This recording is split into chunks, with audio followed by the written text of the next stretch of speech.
Mr. District Attorney. Why, that's great. The DA ain't gonna have a leg to stand on.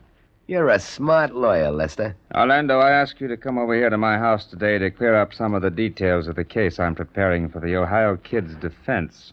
There are certain angles I want to talk over with you. I'm leaving it all to you, Lester. I hired you to get my torpedo the Ohio Kid out of that murder rap that the DA has on him. You're the best criminal lawyer in the country. Do it your way. But you've got some good ideas, too, Orlando. Hey, you think so? Well, a man who can build up the biggest restaurant racket in the country and line up all the food wholesalers and waiters in this city must have brains. Well, I got kind of a flair for organization. I had those restaurant owners eating right out of my hand. Yeah, I cleaned up plenty of dough from the restaurant racket. I just said you were a smart man, Orlando. You'd better stay that way. What are you getting at? You and I have an agreement, Orlando. And the smart thing for you to do is to live up to it. Well, ain't I? You're going to get that check for $100,000 just as soon as you win the murder case and the Ohio Kid goes free. You agreed that check for $100,000 is mine, win or lose. All right. But it's an escrow, just to be sure you don't grab the dough and take a powder on me. You see, I don't like to get double-crossed. Duke, as far as I'm concerned, the money is the least important part of our deal. Oh, I want it, of course, but the thing I'm most interested in is getting the nomination for the office of District Attorney at the next election. You'll get it. You beat the DA at the kid's murder trial, and my political friends will fix that nomination for you. Okay, Duke. But just remember, I won't stand for a double cross either. Try anything phony and you'll wind up in the electric chair. I know how to put you there. I wouldn't double-cross you, Lester. You're my lawyer. Lucky Lynch was your right-hand man, and now he's in the hospital with a bullet in his stomach because you double-crossed him. That's different. Lucky knows too much. Maybe I know too much, too. The same thing will happen to me. Lester, sometimes you get the screwiest ideas. I need your help to beat the DA. I ain't gonna double-cross you. You'd better not. Okay. Well, I gotta blow, Lester. So long, Orlando. Oh, look, there's something I forgot to tell you. Yeah? That check for $100,000. What about it? I borrowed that dough from the crime syndicate in Pittsfield. I know. I saw P.J. Pierpont's signature on it. He's head of the syndicate. Do you know him? Not very well. I haven't seen him for quite some time, but we've had dealings in the past. Yeah? Well, look, don't say anything to him about that check if you see him. You see, he don't want anybody to know his syndicate has given me financial backing. Why not? Well, PJ's got his reasons. He wants to keep this deal undercover, and I gotta do what he says. You're sure the check's all right? It's certified, ain't it? I mean, you're sure the syndicate really loaned you that money? Sure you're not trying something shady? Say, I wouldn't try to pull any funny stuff on those boys. Okay, Duke. Okay.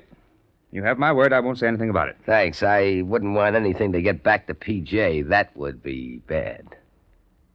Yeah, that'd be very bad.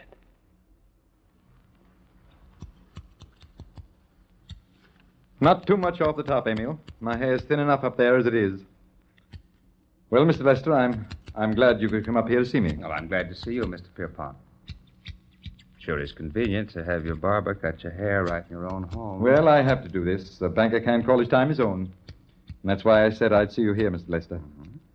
I knew when you called my office that this was the only opportunity I'd have to see you. My day is completely filled. Trim those sideburns a little higher this time, Emil. Heading a big syndicate like yours must keep you very busy. Oh, yes, indeed. What did you want to see me about, Mr. Lester? About one of your interests, shall we say, Mr. Pierpont? I wasn't aware we had any dealings at present, Mr. Lester. Indirectly, Mr. Pierpont. Could we discuss it in private? Certainly. That's all for now, Emil. I'll call you when we're through. Well, Mr. Lester? Mr. Pierpont, I've been retained by Duke Orlando as his lawyer to defend his torpedo, the Ohio Kid, against a charge of murder. Yes, I heard so. My fee is guaranteed by a $100,000 check drawn against your syndicate. Our check for $100,000? Oh, I realize I wasn't supposed to know about that check, Mr. Pierpont, but you can rely on my discretion. You actually saw a check for $100,000? Signed by you and certified. I see. There's nothing wrong with it, is there, Mr. Pierpont? Did you ever consider, Mr. Lester, that it might be a forgery? You mean you didn't give Orlando the money? Well, that's entirely possible. I get you, Mr. Pierpont. You don't want to talk about it. You're assuming that we're financing Mr. Orlando. I'm not assuming anything. I know you're backing him, but you needn't worry. I won't talk about private investments, shall we say? Call it what you will. I'd advise you not to say anything about this matter to anyone. Okay, have it your own way, Mr. Pierpont. I don't know Duke Orlando. I never saw the check, and I don't know anything about you or your crime syndicate. You're a shrewd article, Mr. Pierpont. It's very careless of Mr. Orlando to show you that check. Oh, he isn't entirely to blame. You see, I demanded cash in advance for my services as attorney. He had no alternative but to show me the syndicate's check. I'm glad you told me about this, Mr. Lester. I know you won't carry it any farther. You can depend on me, Mr. Pierpont. Nothing will get out. I just wanted to know where I stand. Mr. Lester, you'll have to excuse me now. As soon as Emil finishes my hair, I've got to call a special meeting of the board. A certain matter needs immediate attention. Good afternoon, gentlemen. Hello, PJ. Is everyone here? Where's Reeves? You have to fly to the coast, PJ. Some Oh. trouble with the West Coast Company we're financing. Well, we'll hold this meeting without him. Something very important has come up. What is it, PJ? Gentlemen, I believe you were all present a few days ago when Mr. Duke Orlando asked this syndicate for a loan of $100,000. Yes. And I believe it was the unanimous decision of this board not to approve the loan. Am I correct? Quite right, PJ. What's all this leading to, PJ? This. You may be interested to know, gentlemen, that Mr. Duke Orlando has a certified check drawn on our syndicate in the amount of $100,000. But that's impossible, PJ. We refused the loan. Nevertheless, such a check is in existence. I learned of it today from Mr. Lester, Orlando's attorney.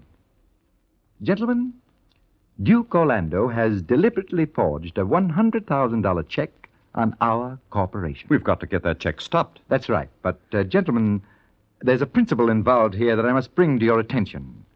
Duke Orlando is misrepresenting to certain parties that he has our financial backing. We know Orlando is a poor credit risk, and so do others. And when he claims he has our financial support, he's putting our syndicate in a very bad light. You're right, PJ. Our clients will get the impression we're careless in our investments. Exactly. Our reputation in banking circles is sound. Should it become known that we advance money to poor credit risks, such as Duke Orlando, our whole financial standing would be undermined. We can't afford that. Decidedly not, gentlemen. This is a matter for our collection department. And I suggest we send several of our credit men to dispose of the matter at once.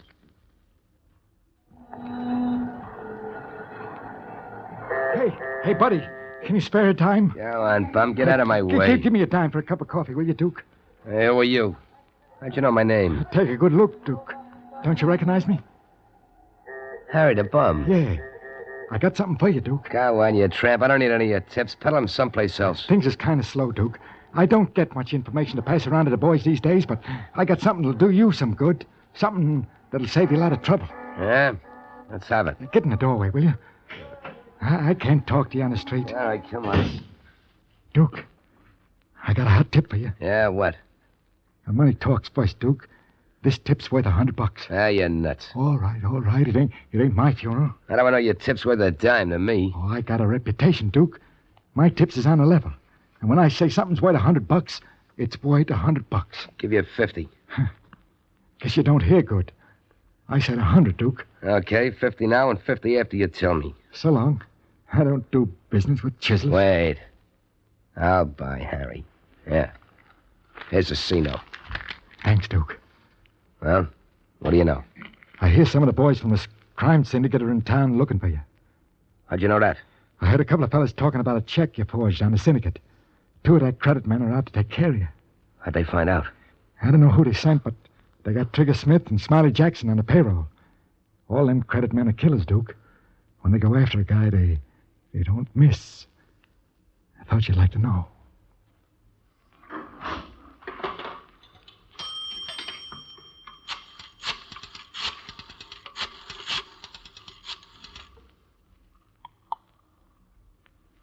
Hello? District Attorney speaking. Hello, dear. This is Duke Orlando. Orlando. Yeah, I understand you're looking for me, D.A. Not particularly, Orlando. Well, I'm coming right down to see you. I don't want to see you now. Now, listen, D.A. When I want you, Orlando, I'll come and get you. Now, Goodbye. Well, Harrington, that's one I can't figure out. Duke Orlando wants to give himself up. The pressure must be getting too tough for him, D.A. Maybe he wants to make a good impression when we get him in court. He can say we didn't have to go out looking for him. He sounded pretty nervous on that phone. Something's got him scared. Don't know just what, but after I get through with these reports, I'm going over to the hospital and have a talk with Lucky Lynch. He ought to know what's up. Yes, if he's well enough to talk.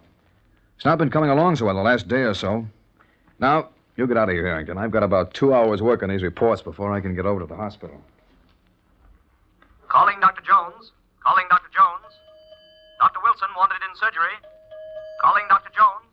Calling Dr. Jones. Oh, Mr. District Attorney. Good afternoon, Doctor. I'm on my way in to see your patient, Lucky Lynch. How is he? I want to speak to you about him. He's been in a coma most of the day. I didn't know he was that bad, Doctor. The drains we have in his wound show that infection is setting in. Oh, it's serious, isn't Bullet lodged in the stomach wall, and when infection develops that close to a vital organ, we've got a fight on our hands. Then it may be fatal? It's a 50-50 chance, Mr. District Attorney. Can I see him now? Yes, he's conscious, but I wouldn't ask him to talk very much. He's extremely weak. Strain of talking would react unfavorably. All right, Doctor. Thank you. Hello, Lucky. Now, don't say anything. Let me do all the talking. The doctor says you shouldn't exert yourself. Now, I'm going to ask you some questions. Just answer yes or no if you can. Lucky, I've been in my office for the past 2 hours, and in that time, Duke Orlando has telephoned 3 times.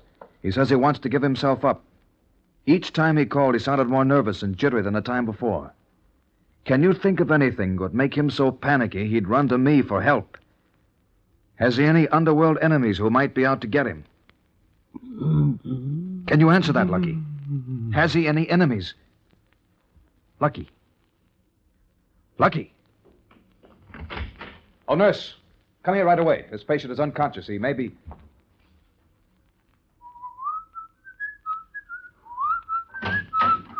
Hello, D.A. Hello, Harrington. Did Duke Orlando call again when I was at the hospital? No, D.A. Did you find out anything from Lucky Lynch? No, Lucky's very low. He passed out when I was there. You mean he's dead? No, but very close to it. He lost consciousness just when I started talking to him. Didn't even answer me. Left word at the hospital to call me when he comes to. And that's tough, D.A. He's your key witness against Duke Orlando. If Lucky dies, your case dies with him, and Duke will be free to continue his racket. Well, Lucky has a 50-50 chance, Harrington, and so have I. Must be the hospital now. District Attorney speaking. Listen, D.A., you've got to come and get me. Pick me up right away. What's the matter, Orlando? It's important, I tell you, D.A. You got to take care of me. You got to I'm not falling for any of your tricks, Orlando. It's not a trick, I swear. You got to take... Hello? Hello? Hello? Harrington, something's happened to the Duke. I've got to get out of his house fast.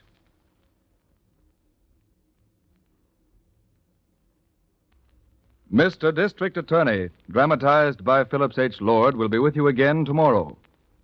All names of characters used in this program are, for obvious reasons, fictitious.